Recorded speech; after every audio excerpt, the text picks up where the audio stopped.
Hello and welcome to another episode of Recharge Wrestling. I'm Krusty and I'm here with Keeney. Hey guys.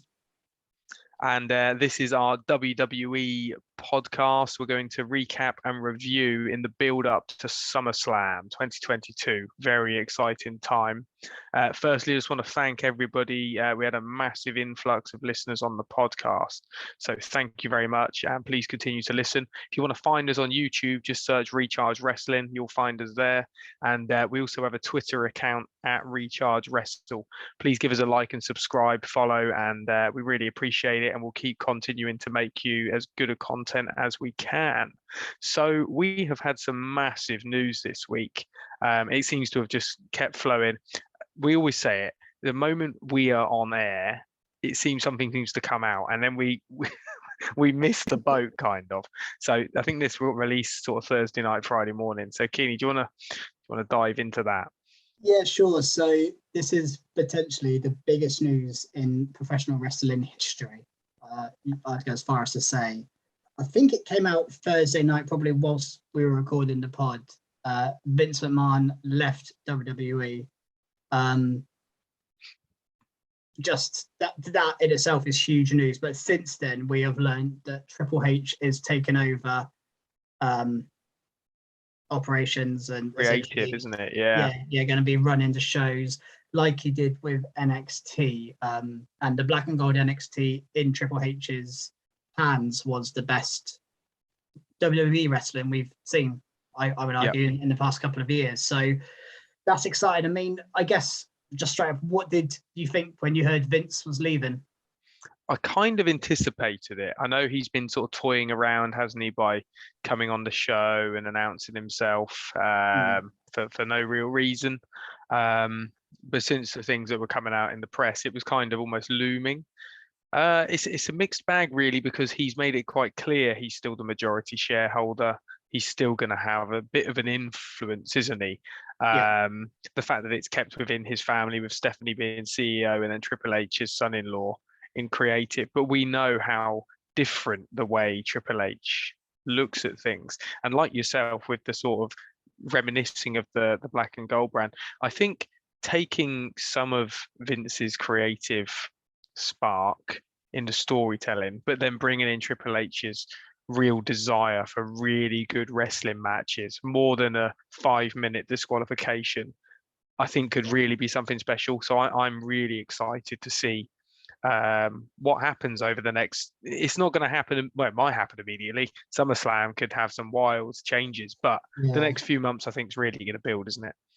Yeah, I think so. I think I think to your point, I think some people were maybe watching Raw and SmackDown this week, thinking, "Oh, what's different? What's changed?" But you can't really change anything too soon, because you're in the midst of a build to one of your biggest shows of the year. You just have to keep things going.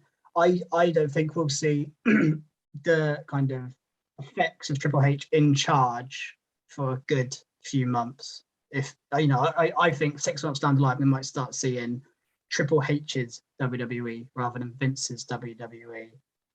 But I mean, yeah, I'm intrigued, very intrigued to see what happens. I think anything that we see that's slightly different, we're going to think, oh, that's Triple H. That's Triple H's. Any good match, all over it. Anything that happens, like Ciampa have a good match on TV, we'll think it's Triple H. And it may well be. It's interesting to see, but the fact that Vince, it's a family member of Vince's who's in charge. He hasn't given it off to, he hasn't sold the company to someone. He's just, well, he hasn't, but Triple H is in charge of creative, and he's still obviously got the ear of Stephanie, who I think's got a big role now. CEO or co-CEO, isn't she?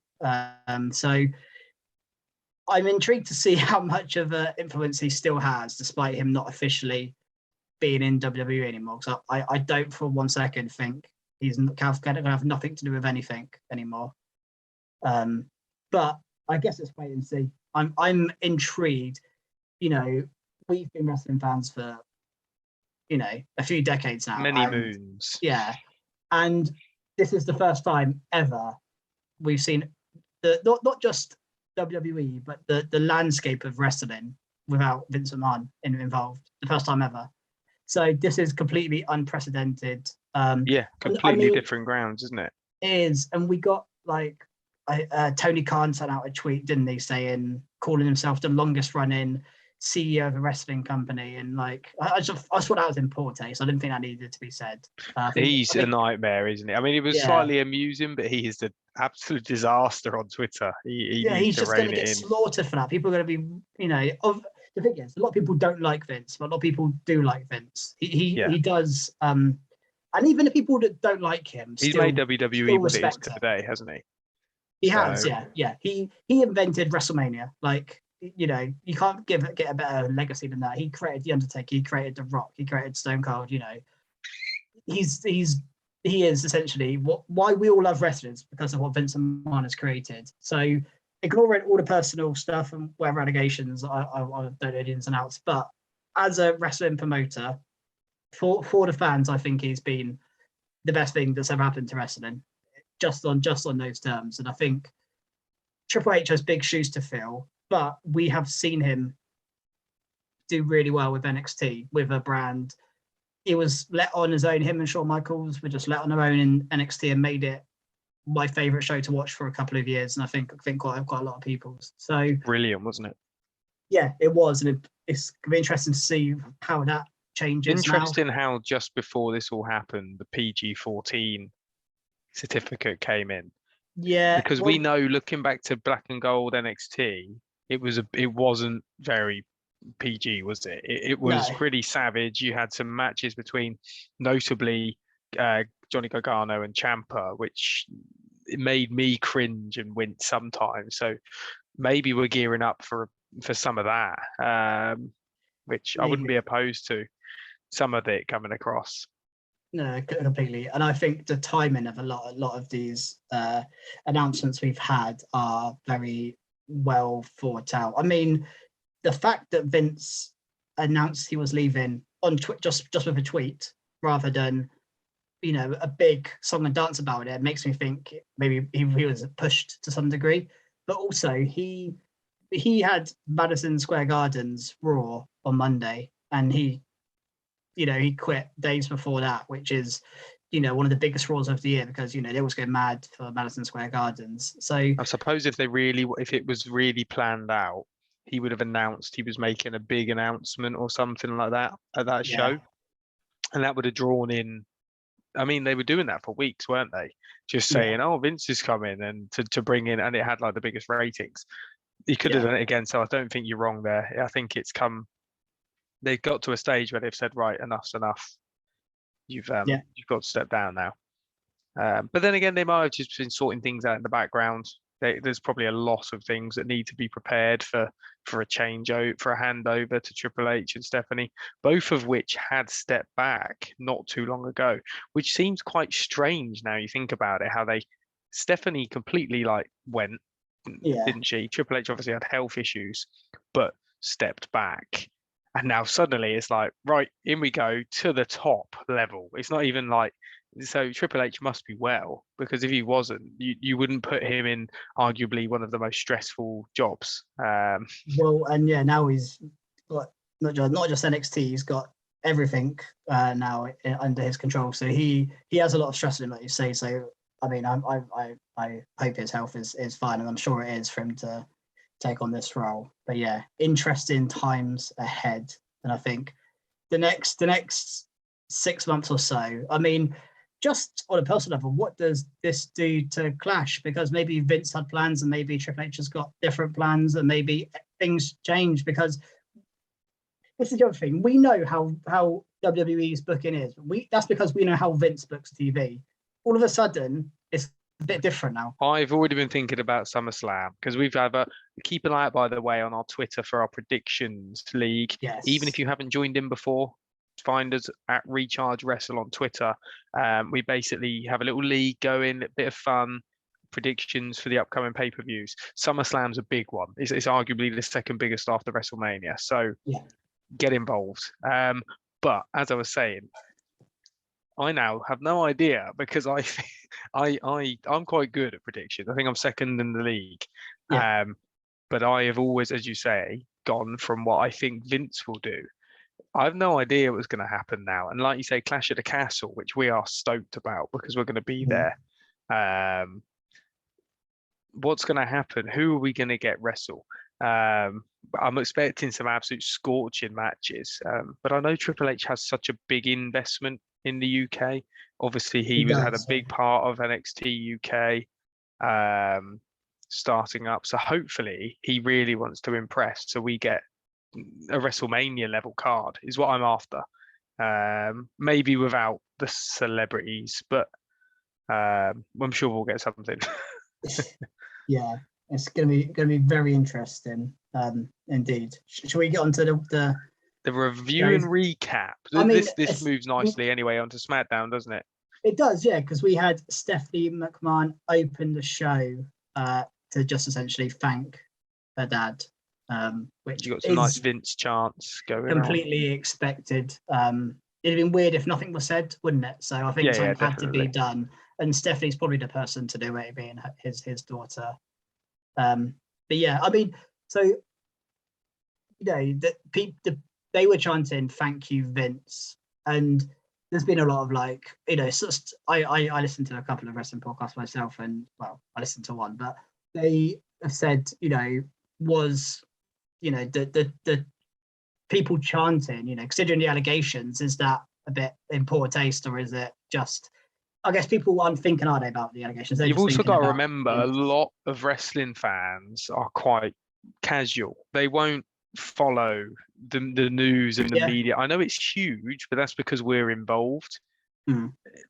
I don't think your average fan will know the ins and outs of what's going on. So, and it's very difficult to not get caught up in the moment, isn't it? And I guess these allegations are still allegations. I know they've proven that the money's been taken and things like that, but it's a difficult one. It's a really tricky one. But it's also, if you've got everyone around you chanting it, are you going to sit there all quietly? And like you said earlier, things he's done in wrestling in the past, it's been good. Well, exactly. I don't think the word "legend's" a big enough word for his influence on professional wrestling. I think it goes beyond that, because people talk about the Mount Rushmore of wrestling, and Vince is almost too good for that, isn't it? Because he is wrestling essentially. Anyway, digressed a bit there.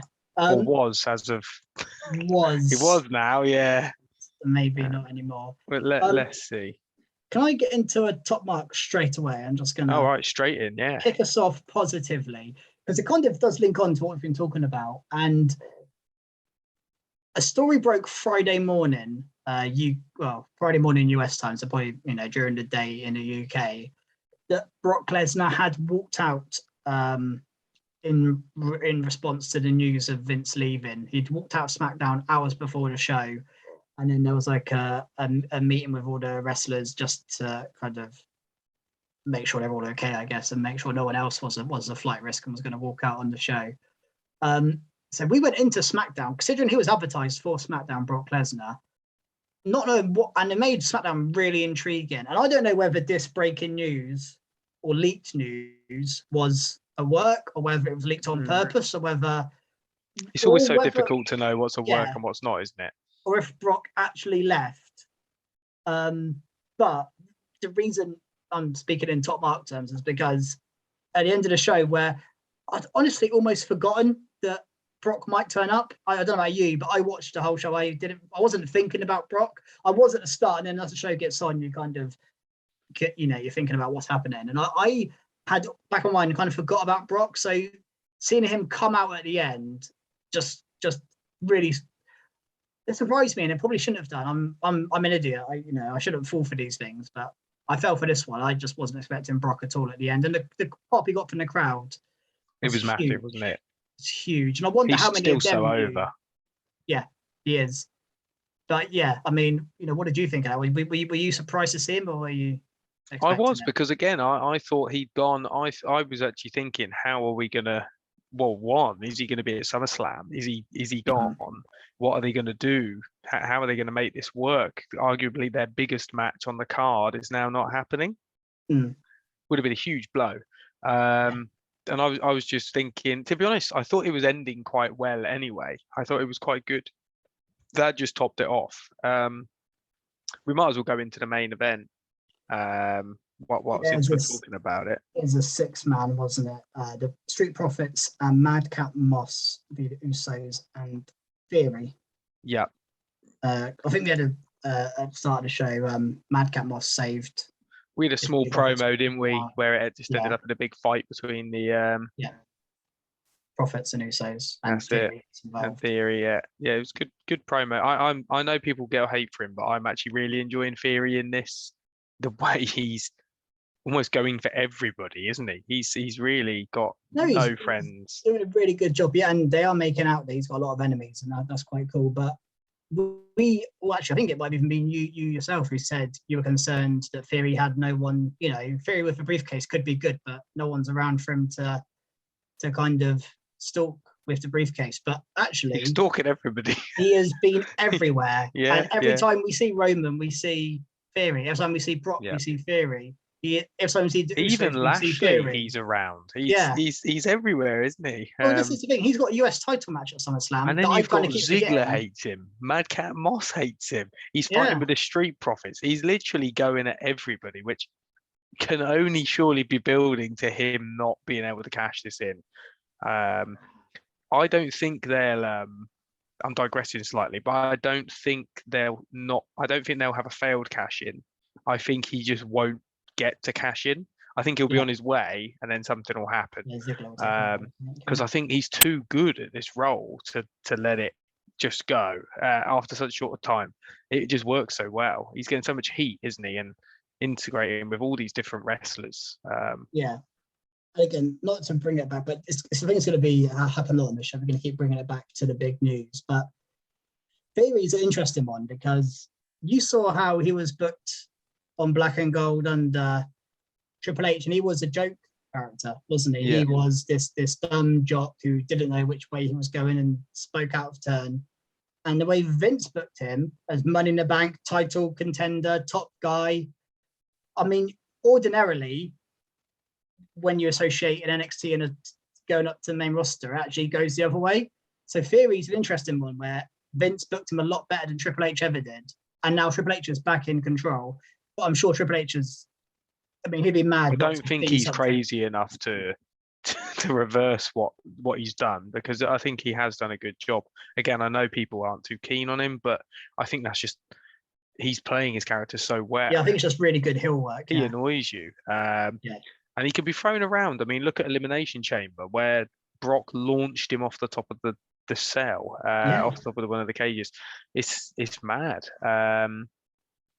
But I think it's the right way, because he's showing diversity. He can play a joke, and if you look at all the best superstars, they can do it all. Yeah. The characters Roman's had, they're nothing's like what he's had now. He's not really had a jokey one, but then you look at Seth, he has.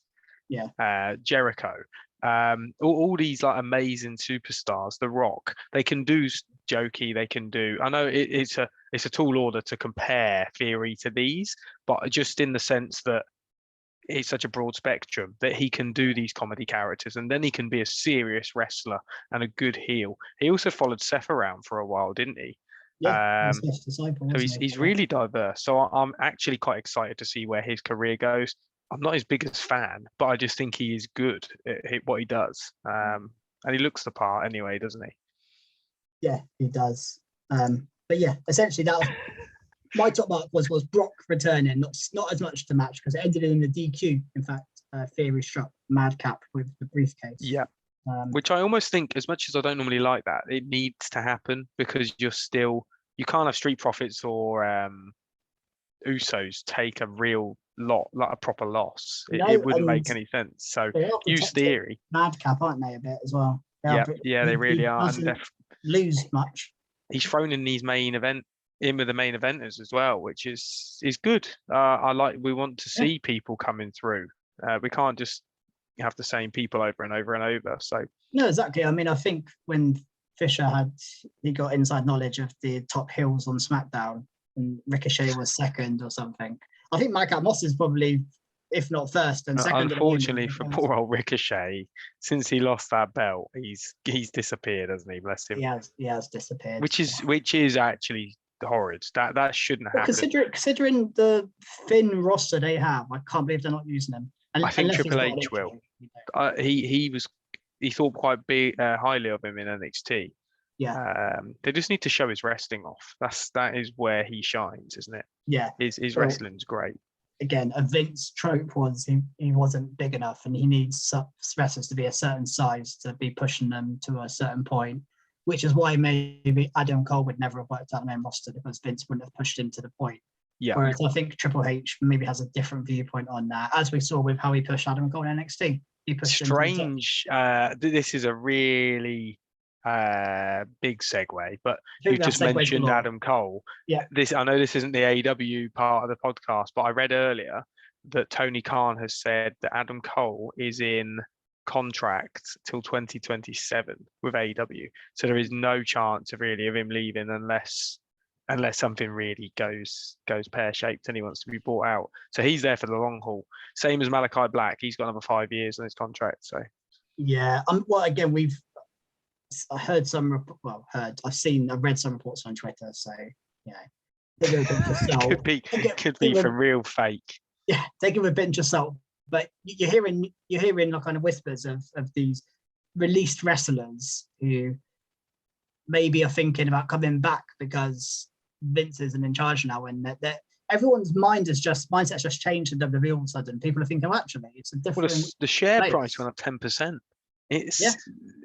Everyone feels this is a good change, which is mad, really. But and again, as much as, and I will praise Vince for his wrestling booking, because I think he's done an amazing job. But it had got stale. You can't argue that. There was a lot of the same has things. Been stale for a couple of years now. I mean, how many times have we seen Street Profits Usos? What happened to the women's titles? Things like that. Yeah, it needs to be changed. It does. It does, and maybe I'm all for freshening up the creative side of it. And Vince was never going to give it up on his own accord. It had to take something like an allegation, or it had to take something to push him out of it. So, yeah, very interesting. Very interesting. Anyway, let's carry on with our recap and review. So you mentioned, I was going to segue nicely earlier, but I can't remember what you said. Something about big guys. I think you said Vince always liked a guy who was massive. Yeah. Segue nicely onto Gunther and his and his colleague or partner, I don't know what you'd call him, Ludwig. Yeah. So you had Ludwig Kaiser versus Shinsuke. And do we know if this match is going to be? So we've obviously this was leading for an intercontinental match. If Shinsuke beat Ludwig, when is this match taking place? Is it at SummerSlam or is it going to be on SmackDown? Well, Shinsuke lost to the Ludwig. Of course he did. Yeah. So match. It doesn't even matter, does it? Yeah. Which is actually a bit of a shame. The thing is, I didn't read down my notes then, and I was like, hang on. We're definitely going to get that match. I just don't think. I think it's going to be a TV match. Again, when's the last time they put the IC belt on a pay-per-view? They don't do it. Again, maybe that changes now, but it really should. For SummerSlam, it won't. I don't think. No. But that being said, I guess we've got one. Is it this weekend, SummerSlam? Yeah, we got. Yeah, I wonder whether something's going to twist to get him a chance at the belt.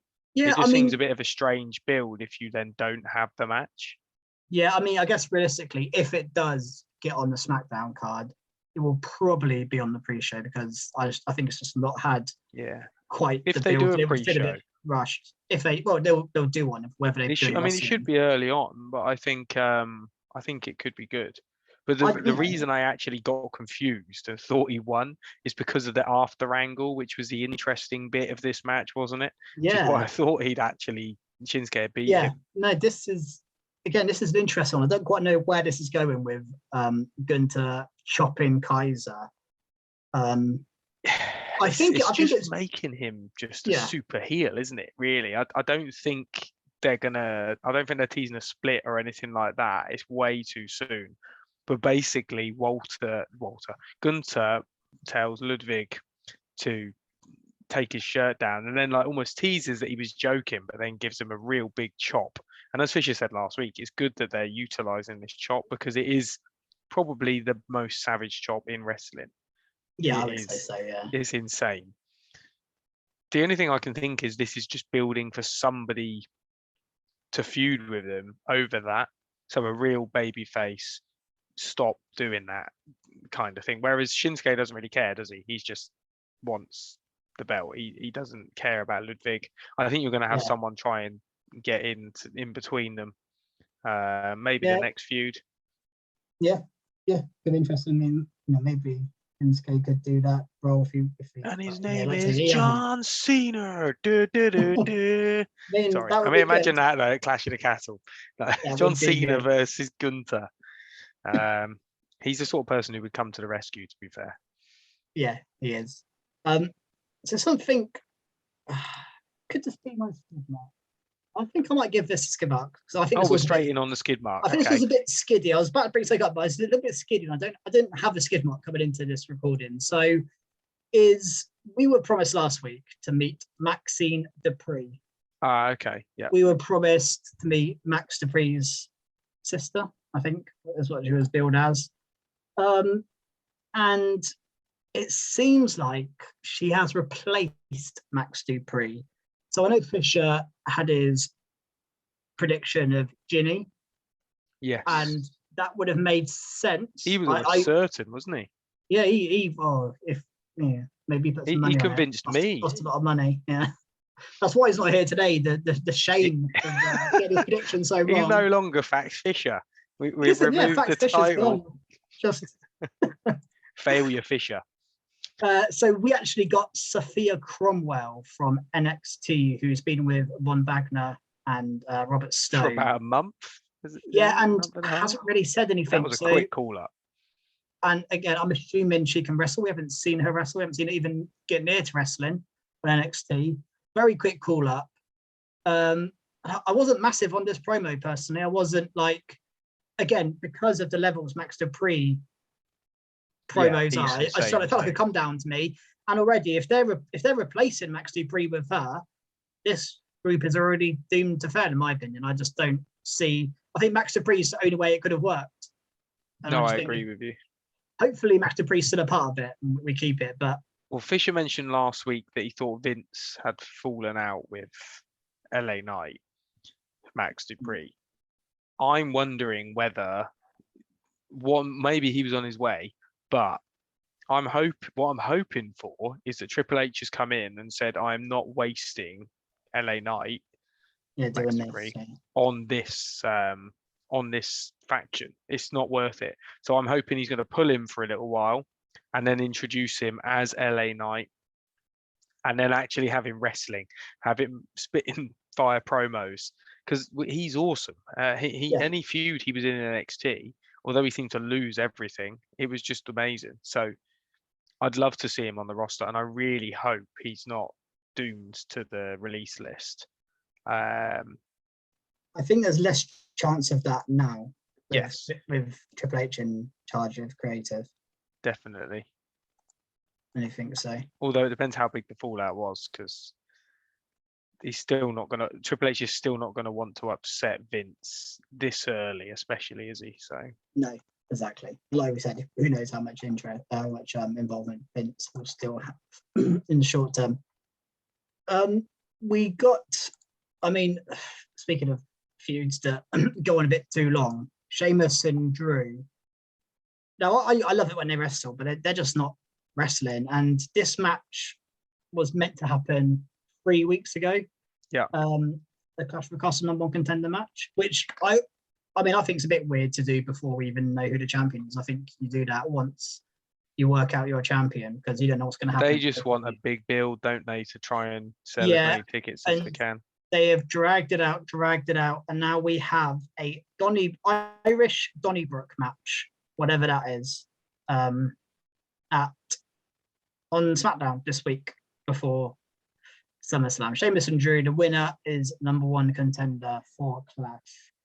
And I did like this promo though. I thought this promo was pretty cool. Yeah, I mean, these two are great, and they're a big deal for UK fans, aren't they? And it's a big deal for them. They're both going to be on the card, and they're both going to have decent matches, I think. 100%. I'm wondering. I mean, here's a little prediction. Maybe Sheamus, maybe Drew wins at Clash. He beats Roman. There's a prediction for you. Roman wins, goes to Clash. Drew beats Roman, and then Sheamus stops Theory doing the cash in. I mean, it's a way of getting him out there, and then they can have a big hug. I still am not writing off the thought that possibly Drew and Sheamus might tag within the next year, and I think that could be quite a cool tag team. Yep, I mean, you think back to Cesaro and Sheamus, they started like this constantly. They had like 8 matches, I think. They were absolutely incredible, and then they were one of the best tag teams in a long time. The Bar, wasn't it?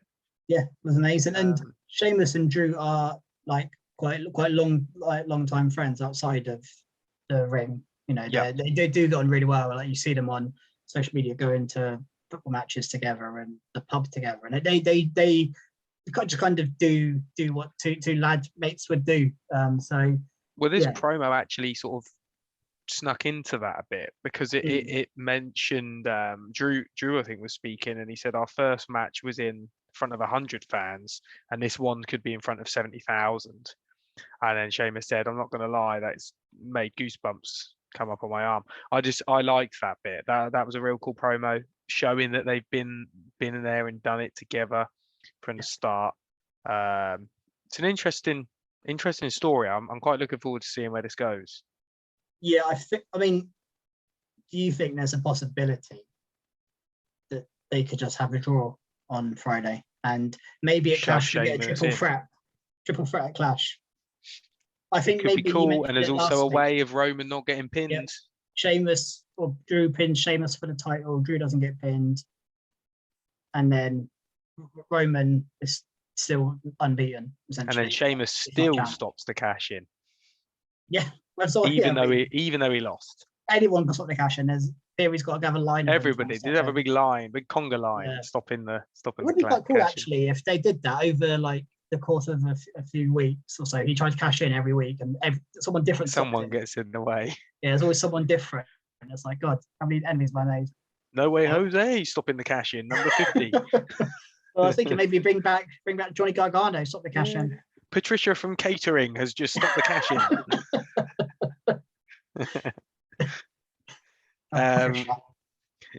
So something quite minor, but I suppose builds to a big match. We had Corbin absolutely blindside Pat McAfee, which ended up in a big brawl backstage. I'm really enjoying this. I am. I'm actually really looking forward to this match. Do you think they're going to let Pat beat Corbin? I mean, my prediction is probably I think they might have Pat win. I do think. I think they're really big on Pat, and I think that's not Triple H or Vince whoever's in charge. I think Pat has shown enough, and he signed a new long-term deal recently, and I think, I mean, they've got the history with the football background, playing for the same team. Like it's a perfect match. This match was perfect. The build-up I think has been near perfect. I just quite like the blindsiding, how angry Pat gets, when Pat was away, Corbin making fun of him, doing the Shinsuke entrance. Like it's just been really good build. And yeah, this is, I mean, maybe I would even say it's the match I'm looking forward to the most on the whole card. Really? It's right up there. I'm really looking forward to this one. So I think it'll be really good because we say this every week, but we like Corbin in ring. He's a really good in-ring wrestler. Yeah. And McAfee hasn't failed yet. No. He's only been in the ring 2 or 3 times, but he's always really good. And I think he could be a really good opponent for Corbin. I think it could be a really, really good match. Yeah. The only thing that makes me doubt Pat winning is the fact that Corbin hasn't really got the upper hand. Although he's been blindsiding him, he's not absolutely wrecked him that he can't get up. Like he walked away from backstage, didn't he? Yeah. Also, do you want one of your wrestlers losing again, because Corbin just loses and loses and loses, doesn't he? Yeah, but it's kind of Corbin's role. That's I his suppose role, but it just makes him less credible when people beat him. That's the same issue I have with Seth, constantly losing. How credible do they want Happy Corbin to be? Would be my question.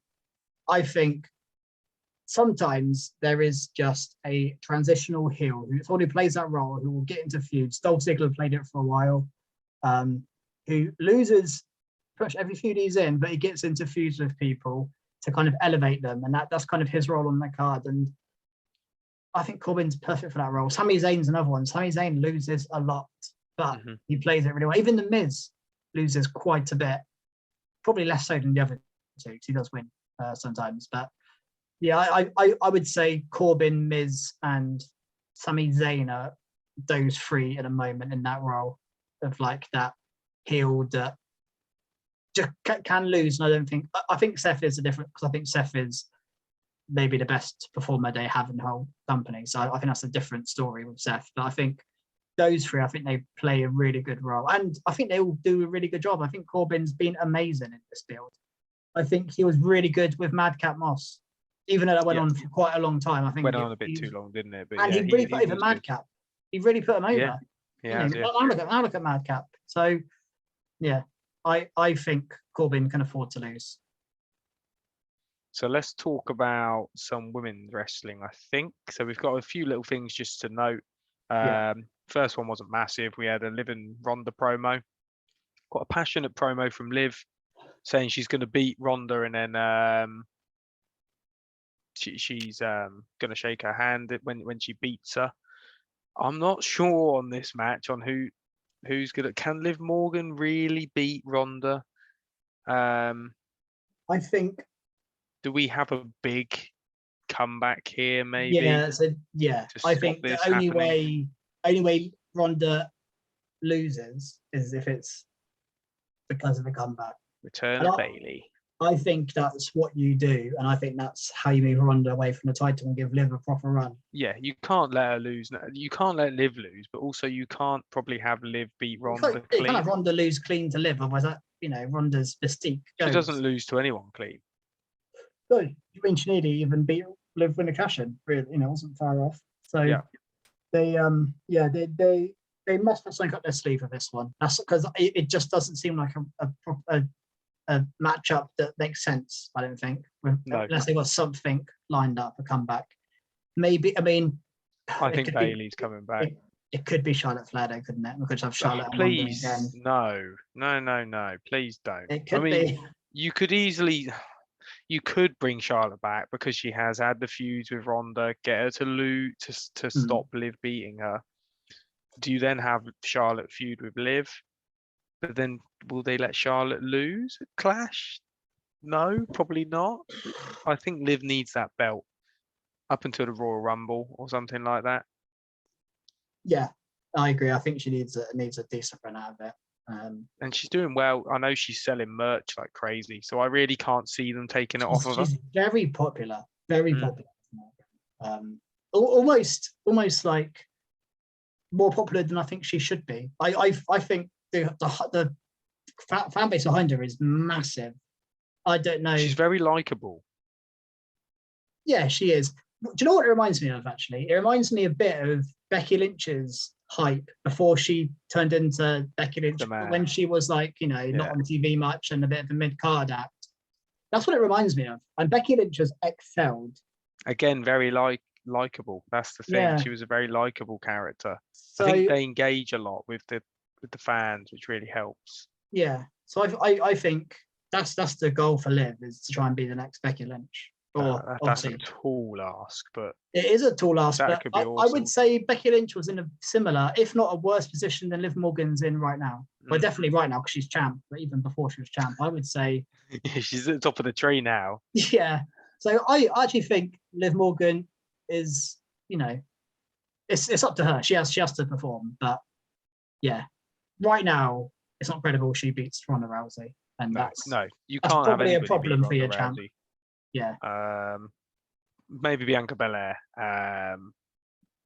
Rodriguez eventually, if she gets to that level, Rhea Ripley, somebody like that possibly, but still, it's I mean, difficult the way they've booked her. It's probably Lacey Evans, I would guess, next up for Liv. That's my prediction. And that's an easy loss. That's an easy win. Sorry for Liv.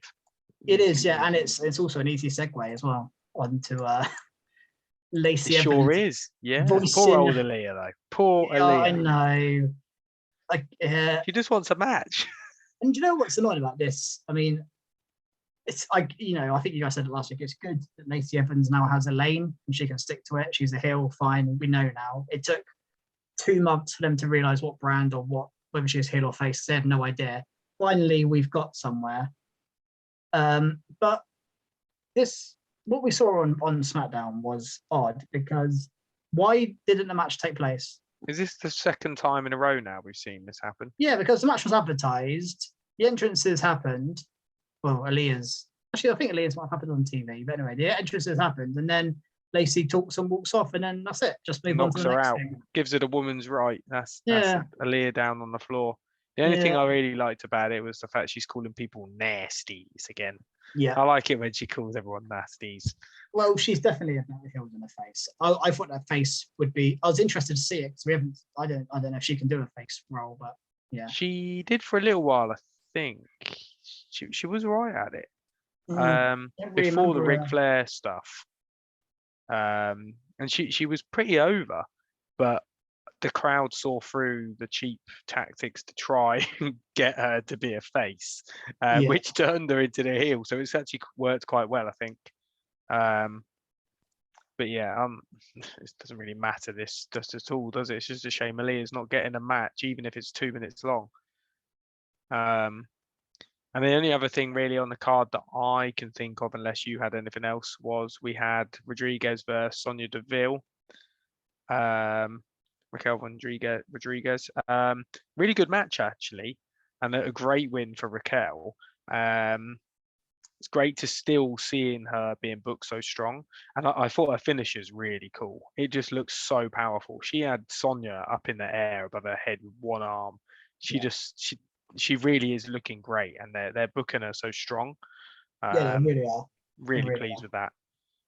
Yeah, I think that's literally everything on SmackDown. It was pretty average, but there was a lot to move things forward. Well, it was an intriguing SmackDown because of the news and the Brock situation, and I think it just about delivered with the Brock surprise at the end. So, yeah, it was. There's only one more thing to mention. Actually, we saw Jeff Jarrett, the special guest referee for the Usos and Street Profits.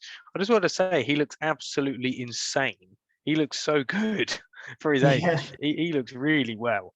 I didn't expect that one bit. I mean, I'm not exactly a fan, so I don't follow him or anything. But when I saw him, I thought, wow, he looks great. And he's making it very clear that he's going to call this straight down the line. There isn't going to have any funny business. Do you think that's going to happen, or do you think this is maybe the most random special guest referee of all time? I have no idea what's going on. I think it's in his hometown. Fisher said. Still makes. Yeah, but why this match? Why, of all the matches, why is he referee of this match? It just seems completely random. The only thought I've got is he's going to do something at SummerSlam, and it's going to lead to a storyline coming off of SummerSlam. So my unofficial prediction is that he costs the Street Profits the match, and then he maybe manages Dawkins or something as like a heel, and they split up. Okay. It seems. I don't think that's coming now. I don't know. I'm trying to justify why Jeff Jarrett's referee, and I cannot do it without thinking there's a storyline off the back of it. Because if he's just referee, calls it down the line, there's a victor, there's a loser, and then we move on and we never see him again. It's a bit random. What the hell was that for? There has to be a reason for Jeff. He's definitely Jarrett. Getting himself out there though, because the next night he's wrestling with Andrade against Ric Flair. Yeah, I know. I just cannot think for the life of me what the hell is going on. This is the most confusing. It makes the prediction a bit odd because I thought Usos would possibly lose here.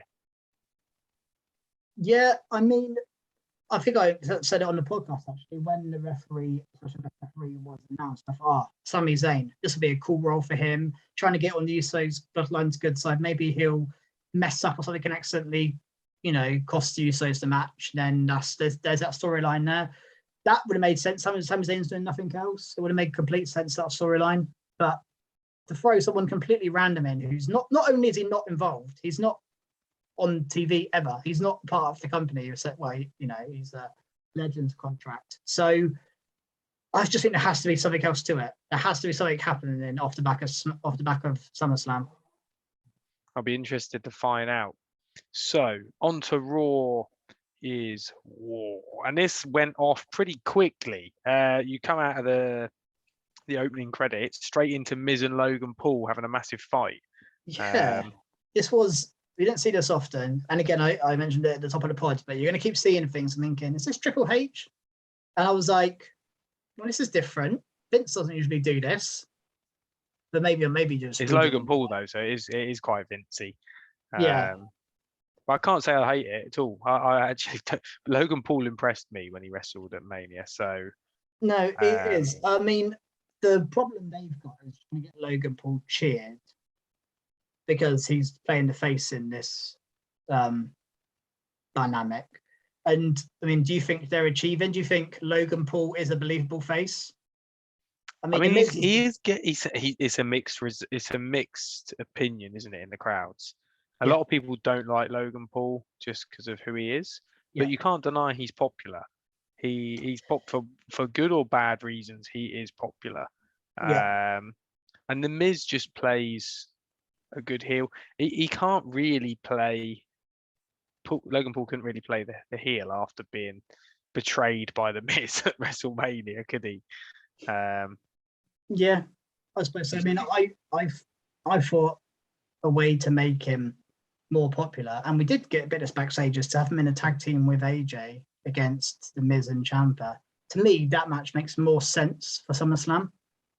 Yeah. Because we did see him backstage with AJ for a bit here, and we obviously Ciampa's been with the Miz.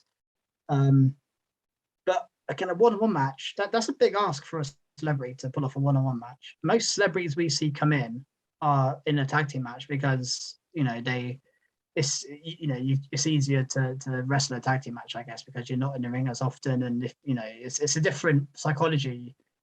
In a singles match, he's 50% of the match, and I mean the Miz is an absolute pro, so he will help him through it. And I'm sure he's also had quite a long time fine to train. If they had this, they obviously had this in mind because of the way they ended WrestleMania. Yeah, so you'd imagine he's been training a lot.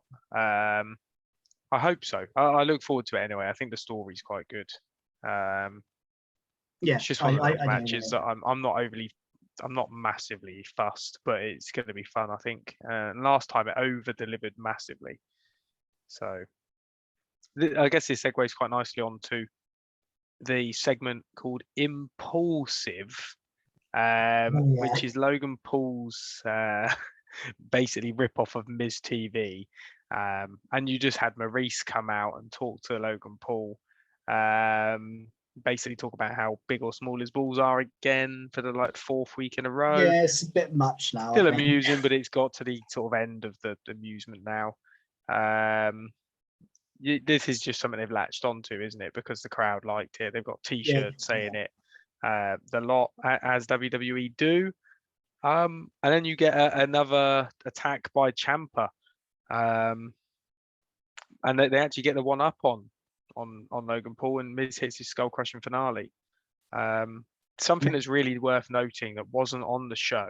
There was a promo which our man Fax Fisher sent over to us in a private chat of Ciampa, really bigging up how big the Miz is, and he's the man who's the most popular, the best wrestler, this, that, and the other. And the promo was fire. They need to get this Ciampa on TV. He was really riled up. But yeah, great to see him actually being able to do something, even if it wasn't WWE.com. He has a purpose now, at least, because for a while he was not doing a lot on the main roster. when he got called up originally. So it's nice to have him be doing something. And again, being involved with The Miz is never a bad spot to be on, I think, if you're on the main roster, because Miz is always on TV. Definitely. So, it's a very odd pairing, but it actually works so well, doesn't it? Yeah. It kind of makes no sense as to why they're together, but yeah, it does.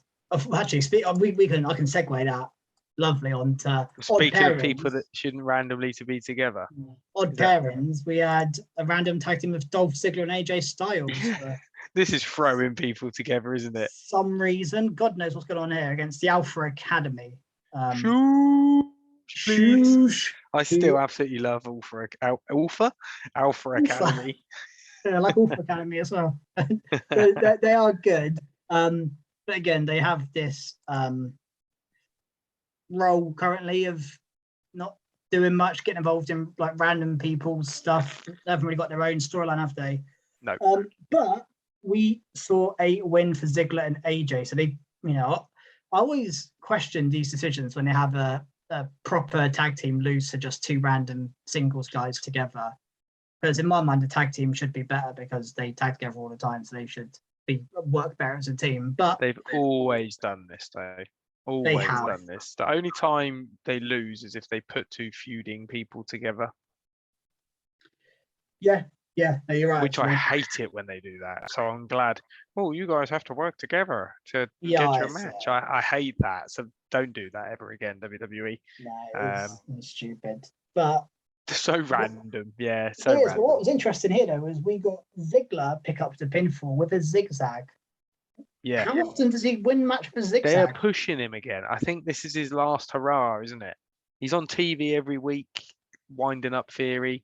Yeah, it's a weird one, Ziggler. If I was in charge of creative, and if you listen, Triple H, I am available if you want someone in charge. But if I was in charge, I'd have left Dolph Ziggler on NXT, personally. I think he had a great run there, and I'd have kept him down there to build all these people up around him. That's what I would have done for Dolph. But fair enough, they've given him... It's intriguing, isn't it? A face sat run. There at the side with his suit. Yeah, it doesn't look what happened to Robert Roode now, Big Bob. Poor Big Bob. He's being sidelined. Big Bob. I think they should bring him back with the Full Glorious. Yeah. In fact, he was on Main Event, I think. Yeah, didn't Fisher say? Yeah, he's on Main Event with his Full Glorious attire. So I think that could still get over. Bring it back. Yeah, good. I mean, he's great. I mean, he's another one. Why couldn't you move him to NXT again? So Robert Roode. He could have a run in NXT. Go for the title. Maybe. Big Bob. What else did we have on Raw? So something that was quite big, I guess, was the Mysterio's 20-year Rey Mysterio's 20-year celebration. Yeah. It's quite a nice, very good video package. Very impressive being able to stay in that business and stay relevant for that long. Really impressed. And he almost doesn't seem like he's lost it, has he? He's still very good in ring. To the earlier point, especially given his size in the Vince McMahon company, to last, he's tiny, and he's had World Championship runs, he's had Royal Rumble wins, he's had everything you could want. David and Goliath, isn't it? Yeah, and I mean, he might be the one of the few exceptions to Vince McMahon's general rule, and Rey Mysterio is an absolute legend of WWE and of just wrestling in general. I mean, were you surprised that we got no real... Did we get an interference in the actual promo itself? So I was expecting to see Edge here. But I think that's maybe what I think a few... This was quite hectic, wasn't it? I mean... Yeah, there were a few segments. We got the fake DQ, didn't we, again? Attempted fake DQ with them hitting the chair on the floor. And then they hit a double 619, and then an Eddie Guerrero frog splash, which was nice. And then we go backstage, and then Ray's gifted his 1997 gear by was it Dom who gave it to him? No, it was his daughter. I can't remember his daughter's name. I've forgotten as well, although she had a massive weird storyline. a couple of years back. Was Buddy Murphy for, wasn't That she? was weird, but and then quite cool actually. Rhea appears Yes. and gets involved. This was cool. I like it when they They are mix back. in. Yeah, they really did need it, didn't they? Yeah. Pulls Dominik into the hallway. I mean, I love it when you have these really awesome, powerful women wrestlers like getting involved with men. It's like China back in the day. Yeah. It just brings a whole new dynamic, doesn't it? And then Judgment Day obviously get a beat down on Rey and Dom. So I have a prediction here. Oh. It's quite a far-fetched one. So I think that I don't know who's going to win here. I think Judgment Day may beat Mysterio's, and then they're going to try and savagely beat up Rey. I think Edge will then save Rey. I think that's what's going to happen here. And then I think you might get like a tag team, like an alliance with that occasionally tag between Edge and Rey Mysterio. And I think this is how you turn Dominik. I then think Dominik wears that purple 1997 gear that was gifted and joins Judgment Day. Yeah, that's a great shout. Because that's like their colours, isn't it? Dark, dingy. So he wears it. So he's Dark Mysterio. He's in the Judgment Day. I mean, it's a far-fetched prep, but I think that's bang on. I'm all behind that. I think Triple H. Great don't worry about Keeney. Sack him. I'm here. Me. get Krusty in. That's a fantastic. I think you might be onto something there, because you know what? When Rey was cutting his promo in the ring, the whole time I'm thinking Dominik's going to turn in a minute. I was waiting for Dominik to do something, and nothing happened. And I was I don't know if it was just me, but I just really thought. I mean, because how often we thought about a year or two ago, didn't we, that it was going to turn? Yeah, and I like that they did the last week with Dominik actually saying, yes, I'll join. And they're like, no, we don't want you to join this way, sort of thing. So I think he's going to realise that his dad is a... this is the way to elevate him, isn't it? And actually establish him as a superstar on his own. Yeah, and this way you get some great storylines. You get, not only do you get Edge and Rey as a tag team, and Edge and Rey v the Judgment Day, which is, again, Edge and the Judgment Day. Yeah. But you also get Rey versus Dominik. Like the it's matches, crazy, isn't it? The dynamic. This could keep you going for like 3 or 4 pay-per-views, because there's so many different variants and matches. Yeah. Maybe you get a female involved on Edge and Rey's side as well, Beth Phoenix or something. And this turn doesn't have to happen for a while. This can happen at day one. You could wait for the turn to happen at day one. The jealousy builds between Rey and Edge because of the tag team. Dominik and Rey. Dominik and Rey, but because they're tag teaming. Yeah, Edge and Rey are tag teaming. You could build it for a long time. Yeah, and maybe you go into... I mean, could you wait till WrestleMania? And WrestleMania? I think for the big match, I think Rey v Dominik, WrestleMania. Edge v Balor, WrestleMania, and you bring out the Demon. I mean, you've got some real good matches there. Get who else? I mean, they could bring in anyone else, and you've got matches for Rhea and. I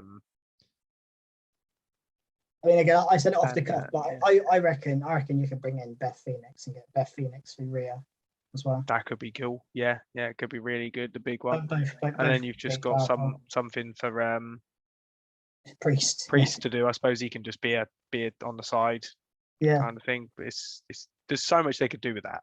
Yeah, really, there's so much they could do with it. I genuinely think what you've just said is genius. Thank you. I'll take a bow. I'm bowing for those on the podcast. Yeah, well, I hope you're right now.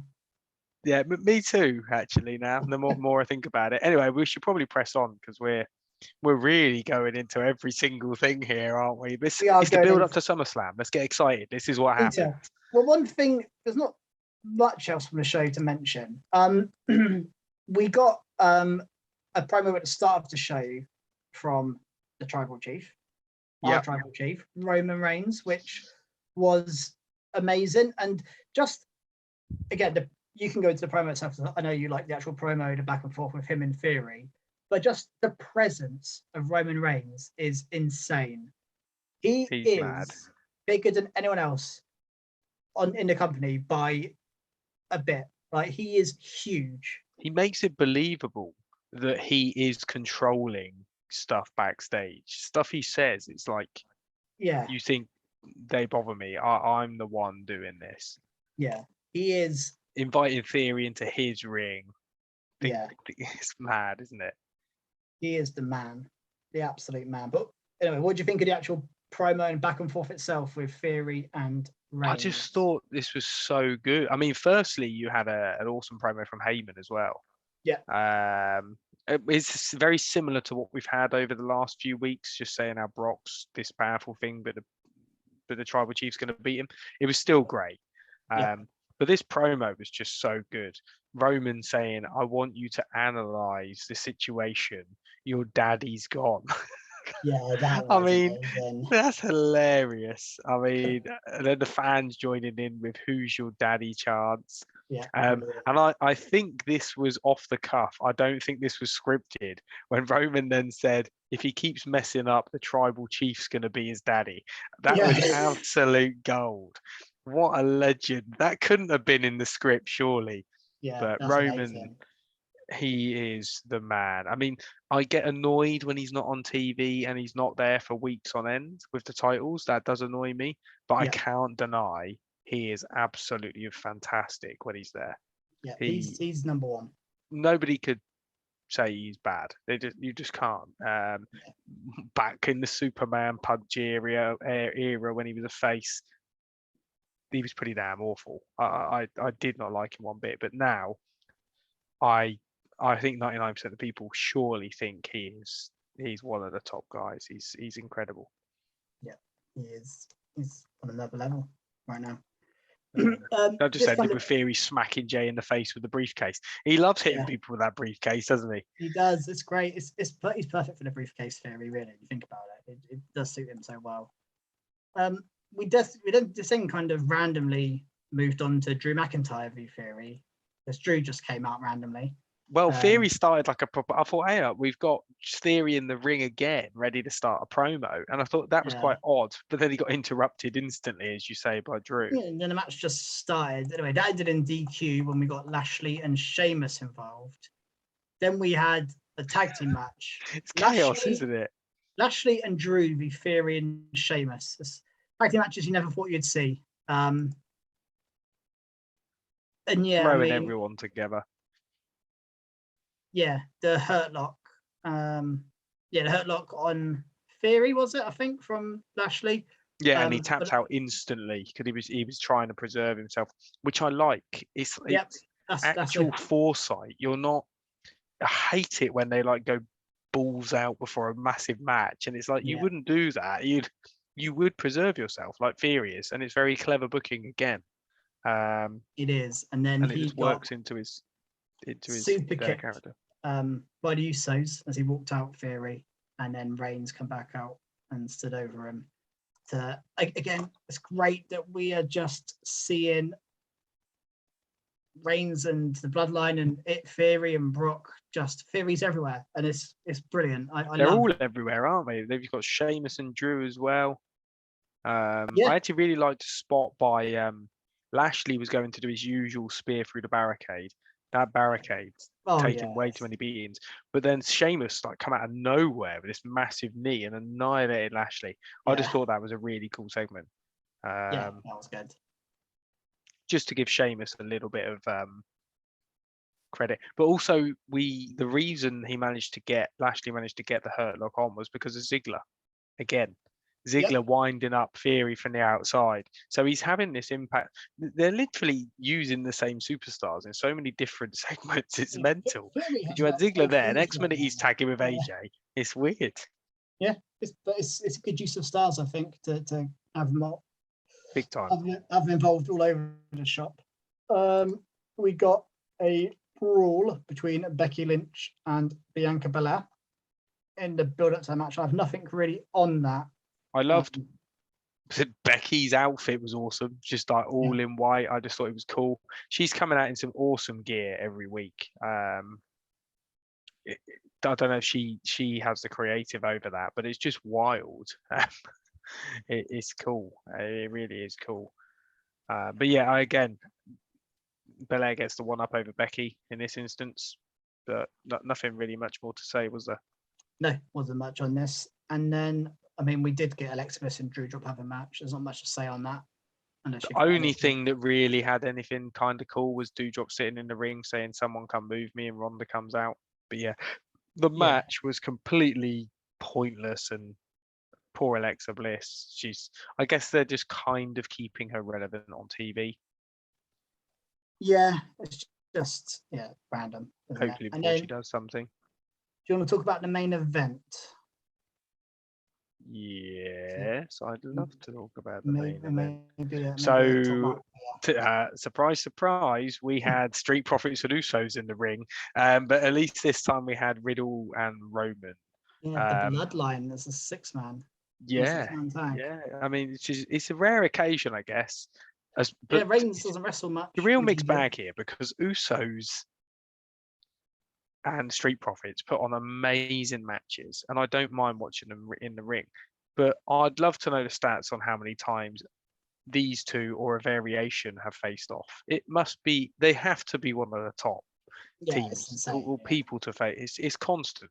It is mad, and it makes it a little bit stale. But they do put on amazing matches. So I can't say I'm disappointed to see it again at SummerSlam, but I hope that is it. I don't want any more after that, please. But the match was good. Everyone, I mean, Dawkins has really come a long way, hasn't he? We all do know Fontes Ford was great, but yeah. But everyone in the match looked really good. The crowd were pulling some huge pops here. I really like the segment where Roman blocks the RKO from being so strong. He just like launched him down. That bit looked amazing. And I love this booking of Roman being an absolute beast. I hated it when they used to make him look a bit weedy and he had to constantly cheat in. So this is how I want him booked. So when he does finally get beat, it's really impressive. Yeah. Roman got the spear on Riddle and got the pin. So at this moment, this is where we're rolling into my top mark. But I was thinking, where is Seth Rollins? Why hasn't Seth been on this show? He's been on every single Raw and a lot of SmackDowns as well for the last year. He's been the main man in terms of being the workhorse. And this is my top mark just because burn it down. Here he comes, crowd, wild pop. And then he meets Roman on the ramp and just looks at him and laughs. And that was great. To me, is if this stuff with Drew doesn't work out, or maybe after that, what's Roman going to do? I think we're going to get a proper Seth and Roman feud, and I think we need it. Even with them both as heels, I think it works just because of the backstory. Yeah. But just the way Seth started that, laughing in his face, and then said bye-bye and just walked off. Nobody disrespects Roman like that. No. And Roman doesn't allow people to disrespect. So I think that all, I might be reading into it too much, but I just think that all plays into this story. No, I think you're right. And the sort of psychotic mindset that Seth has. He doesn't care who he is and who's backing him. The fact that the Usos are there. But then he gets a savage beat down on Riddle and stomps him on the steps. Then just crazy laugh. And something you don't often see with the heels, it ends with the crowds chanting Seth's music and he's just enjoying it. He's not ignoring it. It's like this weird, he reminds me of the Joker from DC, from Batman. He's crazy, isn't he? It's so amazing. What did you think of it? Yeah, I think it was great. I think the match itself was good, really good 6-man tag. All the guys involved are all great, so that's to be expected. But I think we may be. I know it's mad to say this because he did just stomp Riddle on the stairs, but I think we may be starting to see Seth turn face soon. I don't think we're a million miles off that. The crowd, like I said, the crowd singing his music, that is a very big indicator of like. The thing is, we started to have this before Cody arrived, and yeah, I think Seth's been turned even at day one, all the way back to day one when he faced Roman. and we still didn't get it. We still didn't get that turn. He's just so good in this role. He is, and I think you bring up Cody's interesting actually, because I think you wouldn't turn him face because they're going to do Seth and Cody again, aren't they? That story's gold. You can't get rid of that story. Yeah, no, you really can't. You've actually convinced me to. I was thinking maybe Seth is going to turn face, but actually I think you can't turn him face with Cody coming back anytime in the next year. You can't have Seth as anything but a heel for Seth and Cody to work. Because I wondered whether they'd turn him face and then have him and Roman, as that could be really good. But like there's so much they could do. Need to be face. Yeah, I mean Seth can work with anyone, heel or face. Seth, he's that good. So yeah, they can essentially do what they want with Seth, and it will work because he is the best worker they have in the company. Oh, he's fantastic, isn't he? He really is amazing. Yeah. Sorry, go ahead. I was going to say, you mentioned about how many times Usos and Profits have wrestled. I also want to know how many times you've had Seth Rollins as your top mark. I sometimes try not to because, I mean, he had match of the year from me. I am a huge Seth Rollins fan. I mean, I can't deny that. Oh, you're the biggest. But he just is that damn good. And again, this week had a lot on it, but everything was relatively average. There was no matches that I was like, wow. Yeah. We certainly didn't have any women's matches that I was really intrigued about. I mean, did we really have any? I mean, we had the Raquel match, which was good, but it definitely isn't top mark territory. And Alexa Doudrop, I think that was awful. Matches. So I'm not. I mean, the match wasn't awful, but it's just boring. I mean, what's the point? Yeah, it was not a good week for women's wrestling, actually. No, there's a bit of a shame actually, but yeah. I mean, I can't help it myself. I really can't. But this is interesting because then I think it was yesterday or today, they've announced that Riddle is actually injured off of the stomp. You've had some strange stuff going on Twitter. You've also had Seth almost ranting that he's not being looked at properly, even though he's like basically what we've been saying, the workhorse of the company, always elevates everybody and puts on a 5-star match, which did feel kind of real. But these are always the best stories, aren't they? When it feels real. But then the fact that we then had later in the day Triple H replying, so basically the match at SummerSlam's off. I missed the main point there. So Riddle versus Seth is not going ahead at SummerSlam.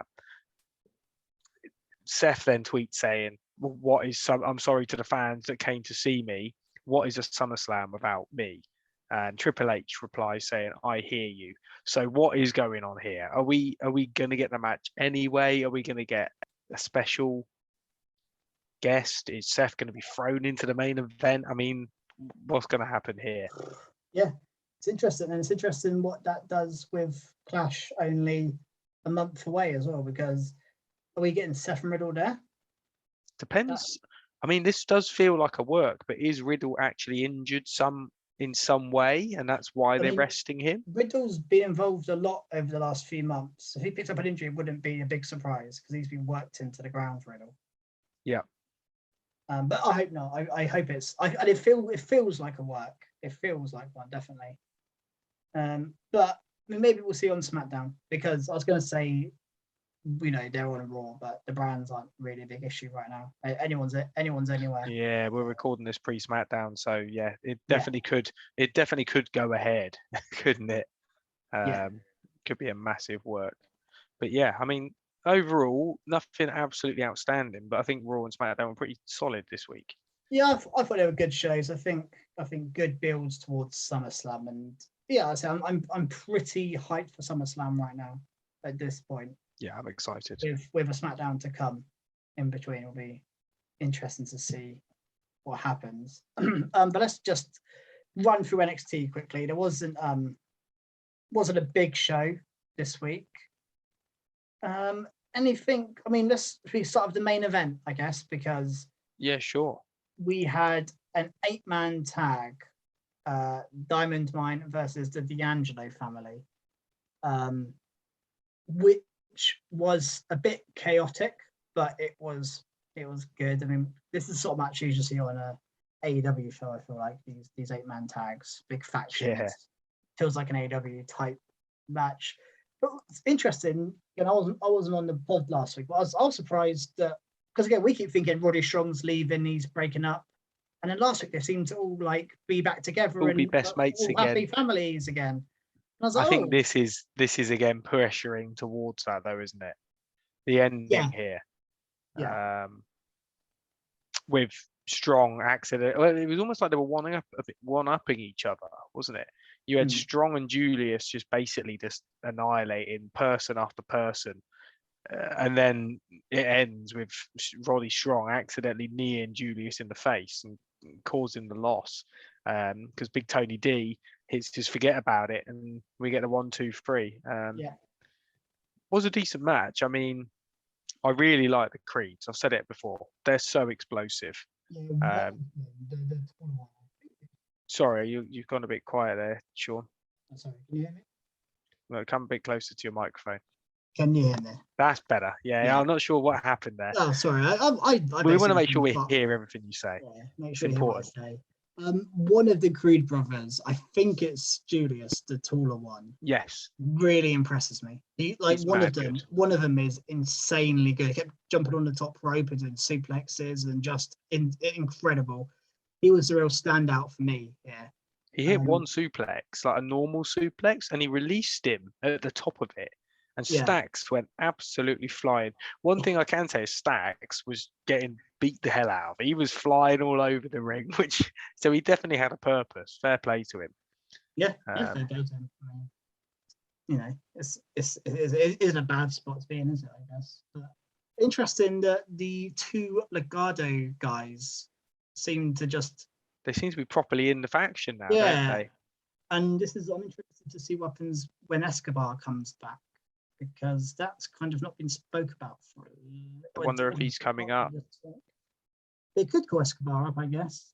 I mean, I would prefer to call all of Legado up and have them as a trio, but yeah, maybe. It's just interesting because they seemed quite defiant for a while, and now all of a sudden they seem to just be a part of the D'Angelo family. Yeah, they seem to have gone in quite nicely. It was pretty good, to be fair, though. I didn't mind this. They all worked very well.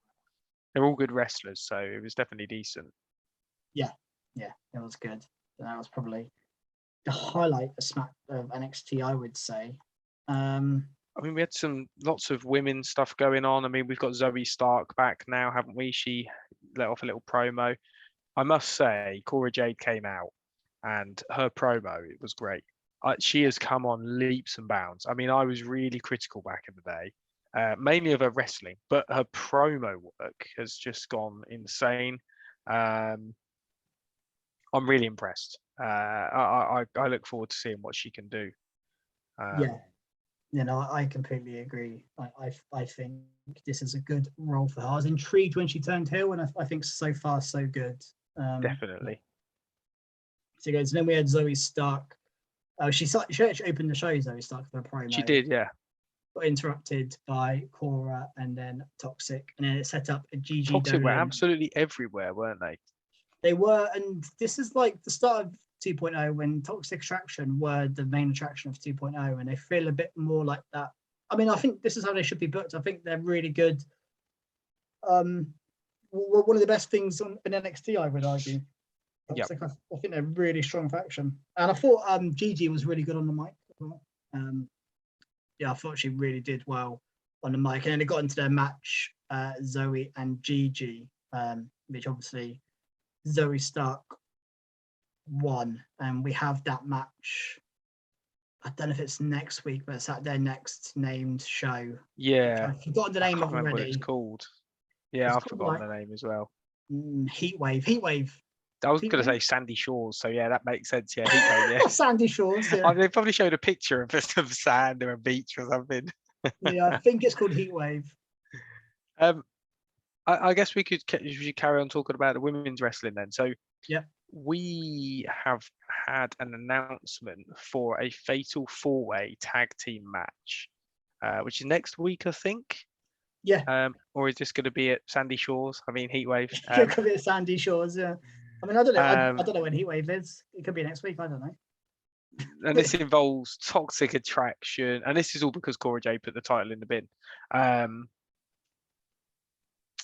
But yeah, we've got Toxic Attraction, Ivy Nile, and Tatum Paxley, which they insulted and said they're not a tag team, but then they got into a big fight. Kaden Carter, and I've forgotten her new name, but it's Catanzaro, isn't it? Katana Chance. That's it, Katana Chance. And then I can't remember the tag team's name, but I do enjoy them in ring. Yeah, Valentina Feroz and Luisa Leon. I mean, it's random that they've just been thrown in, but also good that we're going to see this tag team. Yeah, it is good. I'm quite looking forward to seeing Ivy Nile, to be fair, in a tag team, so she actually gets to do something. And I think Paxley is a good wrestler. Yeah, I mean, do you have any early predictions? Do you think it's going to be the tag team champs? I mean, it wouldn't be crazy to say that Toxic's going to pick them up again. Toxic. I think they do Kaden and Katana. Yeah, I agree. Yeah, I think they deserve it. Because they're one of the only proper tag teams in NXT. They've always been in tag teams. I think it's and they're pretty good on the mic as well, aren't they? And very good in ring. And they're kind of turning heel, aren't they, as well? So yes, which is quite nice. For them.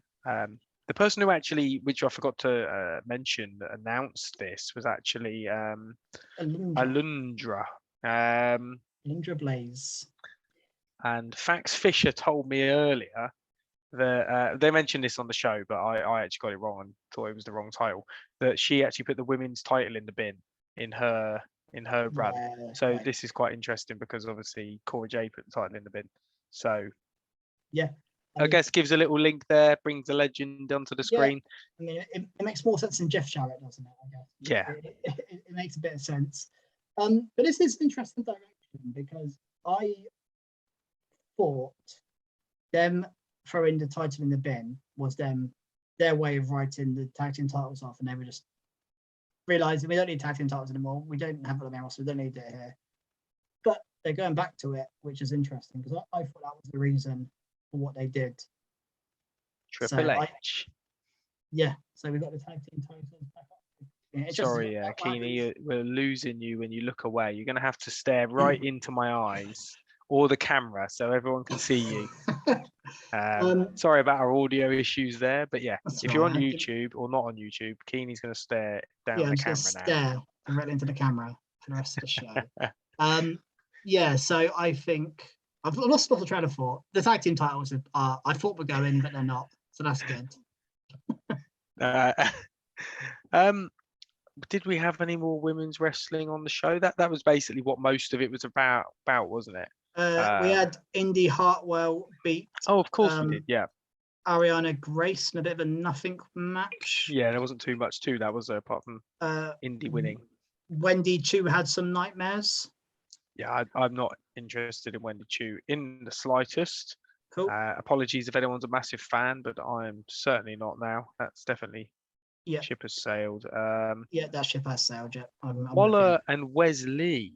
To be honest, it's a bit of an understated match, but actually I thought it was really good. I'm really happy the way that they've used Wesley's situation to build a great story.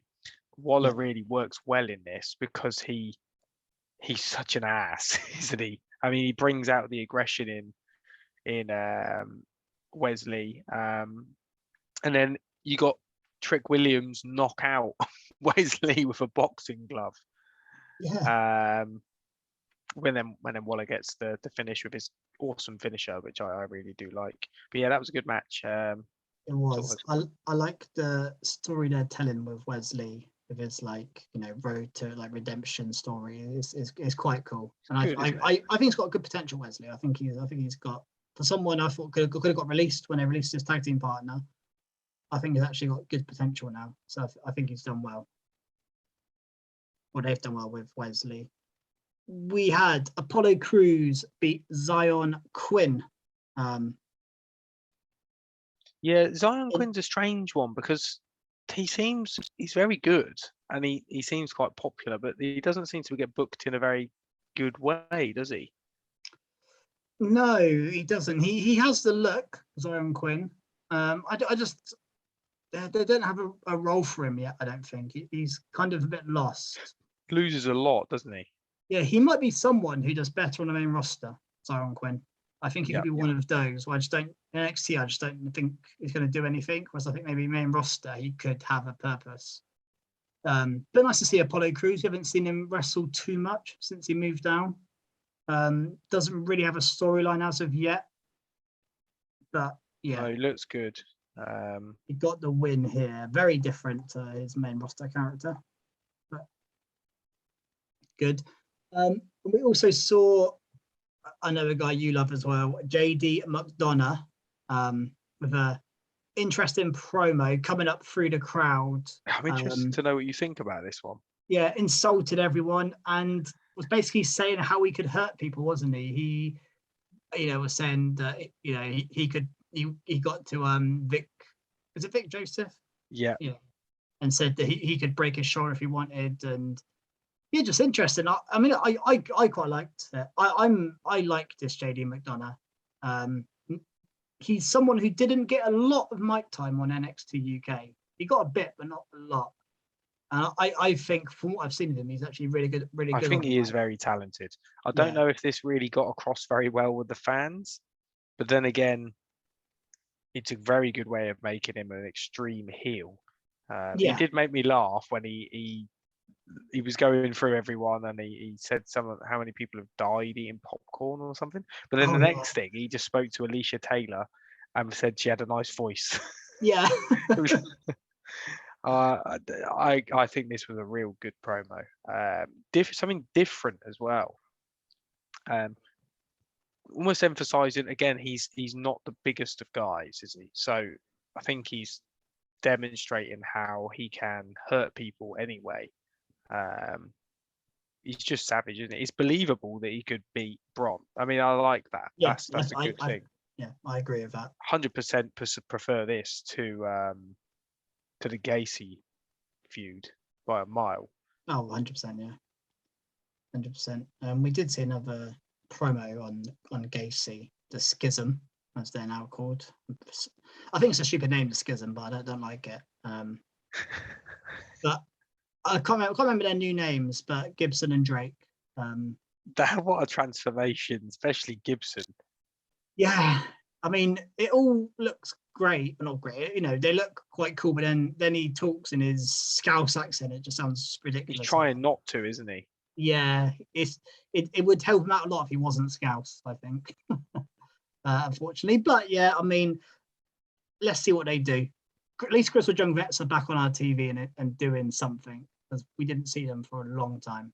They're a fantastic tag team, so I'm excited to see them. That's the problem. I just hope they're in the ring. I don't want them to just stand around at the side, because they're brilliant in ring. Yeah, we should see them soon, I reckon. The only other match I think on the card we haven't mentioned yet is Giovanni Vinci. And Andre Chase. You know what? Win. If there was an NXT top mark, I think this would get it. I forgot about that. I think you might be right, actually. Yeah, this was an absolute banger. And I was thinking, who'd have thought that Andre Chase... I mean, we know that Giovanni Vinci is an amazing wrestler, and he was always the better out of him and Ludwig Kaiser, in my opinion. I just thought this was an amazing match. So many near falls and constant high pace was so good, and you got Giovanni with the win. Absolute banger. Yeah, and then we had the honorary Chase U student, Nathan Fraser, who kind of like slid in at the end. So I think we're going to get Nathan Fraser versus Vinci. Oh, that match, those matches, be a great match. Going to be incredible. I mean, Vinci's just so good. I really think they could have put him in with the Maximum Male models. I think that could have been a good spot for him. If they were changing, I think he's too good for it, because I think they're going to waste that. Yeah, no, you might be right. He's definitely better than Mansoor and Mace. Yeah, so it's amazing the transformation, because I never saw him as like this sort of real trimmed guy, and I mean his physique's incredible, but they've completely transformed him. It's mad. It's amazing how a bit of a beard trim and a bit of makeup can just completely change the character. Yeah. He's very talented. I hope we do see him on the roster eventually, on the main roster eventually. I think he could do well. Yeah, I think so. But at the moment, every match he's having is I say, to get a great match from Andre Chase, who's not so far never really produced. He had a great one with Apollo Crews the other week. And I think the Nathan Fraser one, when it comes around, will be really good as well. So yeah, I think he's probably one of the better wrestlers on NXT right now. Definitely. Weird we didn't see any Carmelo Hayes this week or Cameron Grimes, because they've been on quite a lot recently, but they just weren't on the show, which was a bit. Yeah, I suppose you had weird. Trick Williams to sort of progress. Yeah, it's just odd to not see Carmelo. He's on every week, Carmelo. Yeah, he was a full show, I guess. It was notable. He wasn't there. I did notice that. Anything else from NXT before we wrap up? I don't think so. I think we've gone over everything. We've done well. Thanks, Fisher. Hopefully, will be pleased with us. He will. We've mentioned all the segments. I mean, there's tiny little segments, but I don't think we need to go into those. Even Fax Fisher wouldn't tell us off for that. Yeah, I don't know. I think he might do. But yeah, hopefully everyone's enjoyed that. Yeah, so we are going to go recharge our batteries, as mentioned at the top of the pod. If you haven't, top of the pods. If you haven't yet followed us on Twitter, follow us at Recharge Wrestle. Find us on YouTube, Recharge Wrestling. Good time to follow us on YouTube actually, because we're going to have the weekly content, but we have Clash of the Castle round the corner, and there will be a lot of video content and stuff from Clash of the Castle we will be putting on our page as well. So that'll be one to check out once that's done. But you know, you can check it out on Twitter as well. We'll be posting stuff on Twitter. Try and get a bit more active on Twitter. We've been a bit quiet, I think, for a while, so we need to get back on that. So it's a good time to follow us on Twitter as well. It's a good time to get involved with Recharge Wrestling. But we need to charge our batteries up. But before we do, actually, I just remembered, we will be running, as Cressy mentioned before, a prediction. We're running it all year, the Predictions League. The winner gets a WWE or AEW t-shirt from the boys at Recharge of your choosing.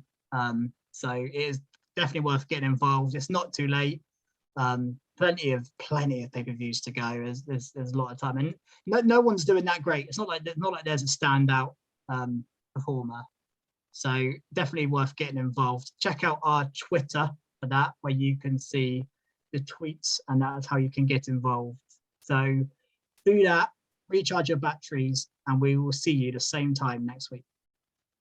Thank you. Bye. Cheers.